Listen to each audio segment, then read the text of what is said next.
UGC एक हिंदुओं के लिए डेथ वारंट है। हाँ जी, मेरे प्यारे भारतवासियों नमस्कार। स्वस्थ भारत के मस्त लोगों को मेरा नमस्कार। यूजीसी क्यों मैं कह रहा हूँ कि ये डेथ वारंट है। आप जो है हिंदू को खंडित करने के लिए, हिंदू को खंड खंड करने के लिए, जो एक तरफ कहते थे कि बटेंगे तो कटेंगे, आज वो जो है यूजीसी के माध्यम से सबको काटने का और बांटने का काम कर रहे हैं। और सबसे ज़्यादा खुश कौन लोग हैं इस यूजीसी कानून से? सबसे ज़्यादा कौन लोग खुश हैं? आपने देखा होगा कोई भी विपक्षी नेता, कोई भी विपक्षी पार्टी का कोई बयान नहीं आया, क्योंकि वो काफ़ी लंबे समय से इस काम के लिए जो है परेशान थे कि कैसे हिंदुओं को बांटा जाए, और उनको कोई भी ऐसा सूत्र नहीं मिल रहा था जिससे हिंदुओं को बांटा जाए। लेकिन भाजपा ने खुद उनको थाली में परोस के ये दे दिया, फ्रंट फुट पे बैटिंग करने के लिए दे दिया कि अब तो बटा ही बटा। इससे पहले एक ऐसा ही एक कानून आया था, SC/ST एक्ट, आपने देखा होगा। SC/ST कौन है? हिंदू ही है ना।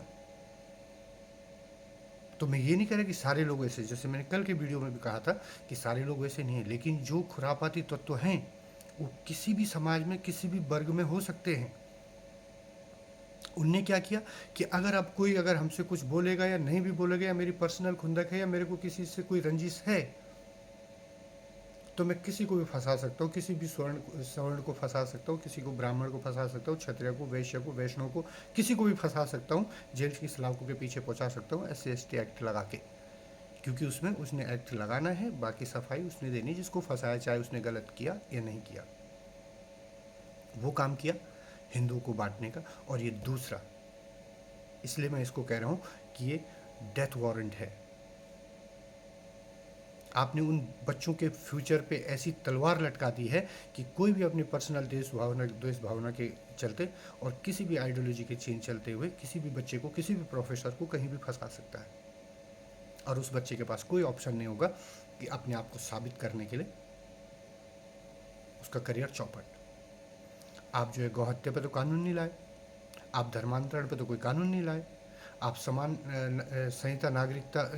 नागरिकता पे तो कोई कानून नहीं लाए। ये कानून आपके लिए, क्योंकि इसको कहते हैं विनाशकाले विपरीत बुद्धि। आज जो है भारत देश के अंदर कोई भी पार्टी ऐसी नहीं जो भाजपा को हरा सकती थी, लेकिन भाजपा खुद भाजपा का दुश्मन है। वो स्वयं अपने दुश्मन बन चुके हैं। और अगर ये कानून रोल बैक नहीं हुआ या इसमें संशोधन नहीं हुआ, तो ये बात जान लीजिए कि भाजपा ने अपनी कब्र खोद दी है। मैं भी भाजपा का समर्थक हूँ, लेकिन अच्छे कामों के लिए। गलत काम करेंगे तो हम वहाँ पे बोलेंगे। आप गलत काम करेंगे तो हम उसको इसलिए एक्सेप्ट नहीं कर लेंगे कि हम भाजपा के समर्थक हैं। हम समर्थक मतलब एक आइडियोलॉजी के थे समर्थक। और मैं जब से मैंने होश संभाला, या मैं जब से वोट देने के काबिल हुआ हूँ, मैं इस आइडियोलॉजी को समझता हूँ कि हाँ, कि भाजपा हमारे देश के लिए ठीक है, जो देश को प्रथम रखती है और बहुत अच्छा काम भी कर रही है। बहुत सारे फील्ड में बहुत अच्छा काम कर रही है। I am not denying that. आप बहुत अच्छा काम भी कर रहे हैं, कई फील्डों में कर रहे हैं। पिछले विगत 10 वर्षों में हमने देखा है, महसूस किया है, सामने दिखाई दे रही चीज़ें जो आप अच्छा कर रहे हैं। लेकिन ये जितने भी आपने अच्छे काम किए, एक छोटे इस कानून से सारा छिन्न भिन्न हो गया, सब बेकार हो गया। अभी भी टाइम है आपके पास, सुधर जाइए और इस पे बात कीजिए, इसको रोल आउट कीजिए। मैं रोल आउट भी नहीं कहना चाहता, मैं कह रहा हूँ कि अगर अभी भी ऐसे विधर्मी, ऐसे लोग अगर हैं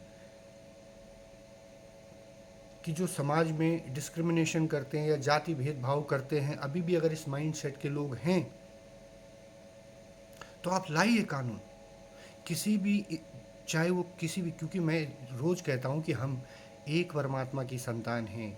SC ST OBC सवर्ण जनरल जो भी है, हम एक परमात्मा के मानने वाले हैं, एक परमात्मा को जानने वाले हैं और एक परमात्मा की संतान हैं। क्यों हम में भेदभाव? अब जो हमारे पूर्वजों ने अगर कुछ ऐसा किया जो हमें नहीं पता, जो हमने देखा भी नहीं, लेकिन अगर ये कुछ कुरीतियाँ, अगर कुछ ये चीज़ें आई हैं सामने और अगर समाज में इस तरह से हुआ है, इसके लिए बॉलीवुड बहुत बड़ा रोल निभाया। बॉलीवुड ने जो समाज को बांटने का काम किया, उस पर तो कोई बात नहीं करते, उस पर तो आप कोई रेगुलेशंस नहीं लाते। वो नंगापन फैला रहे पूरा OTT पे, प्लेटफॉर्म्स पे, कैसे कैसे एड्स और कैसे कैसे टीवी में जो है मूवियाँ जो है रिलीज हो रही हैं, उस पर तो आप कोई कानून नहीं लाते। वो ऐसी मूवियाँ जिसको आप जो है अपनी फैमिली के बीच में देख नहीं सकते, ऐसे ऐसे ऐड जो आप देख नहीं सकते, उस पर आप कोई कानून नहीं लाए। लेकिन आप जो है समाज को बांटने के लिए ये UGC लेके आए। तो आपको ये इस पे विचार करना पड़ेगा। सरकार से मेरा अनुरोध है कि इस पे विचार कीजिए, जो आप एक कानून लेके आए हैं। और सारे मेरे भारतवासियों से कोई फ़र्क नहीं पड़ता आप कौन सी कैटेगरी में, आज का जो सो कॉल्ड कैटेगरी और जो ये सरकार स्थापित करने की कोशिश कर रही है, आप कौन सी कैटेगरी में, अगर आप सभ्य समाज में रहते हैं, आप सभ्य समाज में रहना चाहते हैं, आप इस द्वेष भावना से बाहर निकलना चाहते हैं, आप ये जातिगत सड़ी गली प्रथा से बाहर आना चाहते हैं, तो बात कीजिए इस पे,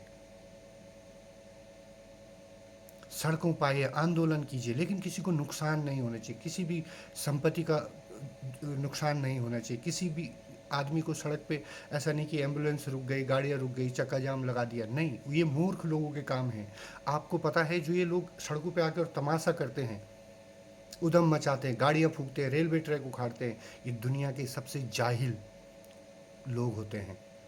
क्योंकि नेता का कुछ नहीं जाता, नेता उसमें से भी, उस कबाड़ में से कुछ ना कुछ पैसे बना के अपना घर भर लेगा, लेकिन उससे इफ़ेक्ट कौन होता है? वो गरीब आदमी जो फूक रहा होता है पहले दिन उस बस को और उस ट्रेन को, उसी के बच्चे ने और उसी ने कल उस बस में ट्रेन में जाना है। तो वो आपकी संपत्ति है, सरकार की नहीं है। तो ऐसा कोई काम नहीं करना। लेकिन जब तक UGC रोल बैक नहीं होता, संशोधन नहीं होता, तब तक आप लगे रहिए, बात कीजिए। ये सरकारें और नेता उस फेरी वाले की तरह होते हैं जो 500 के कंबल को 5500 का बताते हैं और अंत में 500 का ही दे के जाता है। पता है क्यों? क्योंकि वहाँ पे कोई बार्गेनिंग करने वाला होता है, कोई बात करने वाला होता है, कोई दबाव डालने वाला होता है। तो दबाव डालिए, ये आप लोगों की जिम्मेदारी है। सभ्य समाज में रहने वाले, चाहे वो किसी भी आज के सो कॉल्ड कास्ट में है, और ये जो विपक्षी जो आज साफ सूंघ गया जैसे एकदम शांत, कोई आवाज़ नहीं, उनको ये चाहिए था, वो चाहते थे। और भाजपा ने जो विनाशकाली विपरीत बुद्धि इनके दिमाग में चढ़ी है, इनने वो थाली में सजा के उनको दे दिया कि अब यहाँ पे जो है एक खाई बनेगी, यहाँ पे एक समाज बटेगा, और ये विपक्षी वही चाहते थे। तो आपसे अनुरोध है, इस पर बात कीजिए और सरकार को दबाव बनाइए सरकार के ऊपर कि इसको, मुझे हटाने से मतलब नहीं कि आप इसको हटाएं नहीं हटाएं, लेकिन इसमें संशोधन होना चाहिए कि अगर कोई भी केस झूठा साबित हुआ या किसी ने किसी अपनी पर्सनल रंजिश या द्वेष भावना के कारण या आइडियोलॉजी के कारण किसी को फंसाने की कोशिश की, तो उसको उससे भी डबल सज़ा होनी चाहिए। हमें कोई आपत्ति नहीं अगर समाज में ऐसे कुछ लोग रह रहे हैं अभी भी। वैसे तो मैंने नहीं देखा अभी तक, मेरे 20 साल 22 साल के करियर में मैंने कभी नहीं देखा, मेरे स्कूल कॉलेज में मैंने कभी नहीं ये चीज़ देखी। लेकिन अगर ऐसा है, अगर कुछ लोग अभी भी हैं समाज में ऐसे जो जातिवाद से बाहर नहीं निकल पा रहे हैं, तो उन लोगों के इलाज के लिए ये कानून रखिए, लेकिन साथ में उसमें ये क्लोज होना चाहिए कि अगर ये झूठा निकला केस तो उसको उसकी डबल सज़ा मिलनी चाहिए। जैसे कई केस जो है SC/ST में हुए ऐसे कि लोगों को ऐसे ही फंसा दिया गया। तो मेरे सभी समाज के लोगों से, सभी वर्ग के लोगों से हाथ जोड़ के विनती है कि इस पर बात कीजिए, और जब तक ये संशोधन ना हो तब तक सरकार को छोड़िए मत। नमस्कार, जय हिंद।